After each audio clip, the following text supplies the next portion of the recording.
I tuned in at the start of the program that they presented as a pay-per-view, Double or Nothing. I don't care about the pre-show. I don't care about the post-show. And as an offer, after I watched this thing, I would take Nothing instead of Double because, Jesus, they bookended the thing with what everybody wanted to see first and last, and in the middle, it just wouldn't stop. But should we talk about MJF's match before we talk about his no-show and near walkout or fly out or... Why don't we talk about the match first, and then we could talk about what became one of the biggest story. Well, it became the biggest story of the entire weekend. Let's talk about the match first.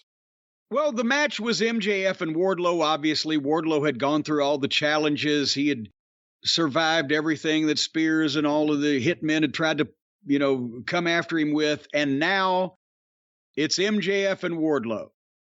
And if you watch this match in a vacuum, not knowing, there'd been drama beforehand, there continues to possibly be drama afterwards, it still worked. It worked both ways. This could have either been the blow-off to this angle, and then MJF will have a brilliant idea of how to resurrect himself, or it could have been the burial, and there's no resurrection. It worked either way to me, because what else are you going to do? At this point, they put Wardlow through so much gaga that he had to come out and be dominant, and at this point, I'm thinking MJF is such a fucking heel. He can, with all the shit that he did, and the attention was still on him through this whole thing. It was on him trying to escape. It was on him trying to get an advantage. It was on him. Though the referee sees him, he can't use the ring.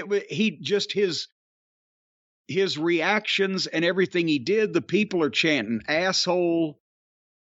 The fucking, at one point they chanted, he showed up, but he's got heat.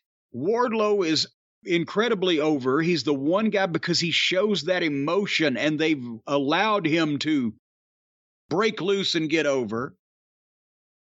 So I think that this worked no matter what's going on behind the scenes, but it was short, and it really couldn't have gone any other way anyway. Every time that MJF tried to do something, Wardlow foiled it.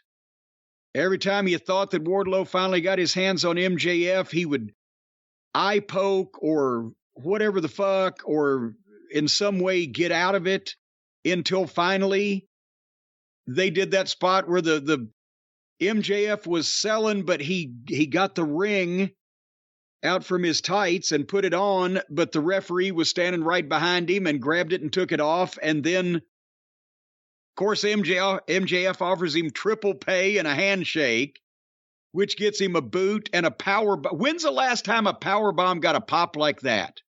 The Attitude Era, probably. And then from there, MJF just sold, and Wardlow did the slow milk. Powerbomb 2, Powerbomb 3, 4, and 5, the foot on the chest, and broke his own cover at 2. 6, 7, 8, 9, and 10. Foot on the chest, 1, 2, 3. And they stretchered MJF out with the neck brace and oxygen mask. The only thing I couldn't figure the fuck out is then Tony brings Wardlow to the entranceway, and they announce that because he's won, now he has a contract, he's all elite.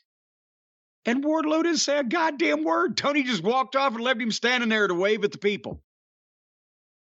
He didn't need to do the Gettysburg Address, but he couldn't go 30 seconds like, finally, my time has come and you'll never see anything like what's coming up, blah, blah, blah, whatever the fuck. Just, bleh. They've either let the talent talk incessantly or not at all. But, what else could they have done here, even if there wasn't drama going on with MJF? And is it smart that now everybody's talking about the drama about MJF instead of the fact that MJF just got beat? No, it's very smart. It reminded me a lot of, for very different reasons, SummerSlam 91, Brett versus Mr. Perfect. Because it felt weird watching it, and as a kid, we didn't realize that was the last time we were going to see Mr. Perfect for a little while. It was his last match. Kind of felt like that here. It felt a little detached. Like it felt like MJF, it was his last match for a while, and clearly it was. They finished up a lot of stuff. Taking the ring off his finger, finished up everything with him in the ring from the very beginning of AEW. He's finally lost his ring. They couldn't have put Wardlow over more. No. I mean, 10 power bombs. I was feeling for MJF after a few.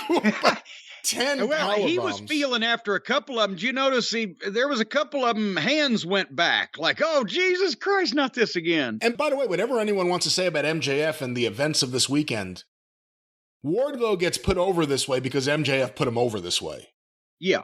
This isn't a booker saying you have to do this. MJF doing 10 power bombs says a lot about him taking care of Wardlow. Him getting wheeled off. I mean, it was like a goodbye for now until whatever happens, happens. Whatever's really going on behind the scenes and whatever isn't.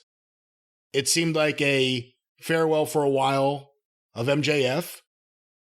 And how can I miss you if you don't go away? He's had a great year. Ever since the Jericho thing, he's had a Hall of Fame year. Just a tremendous year.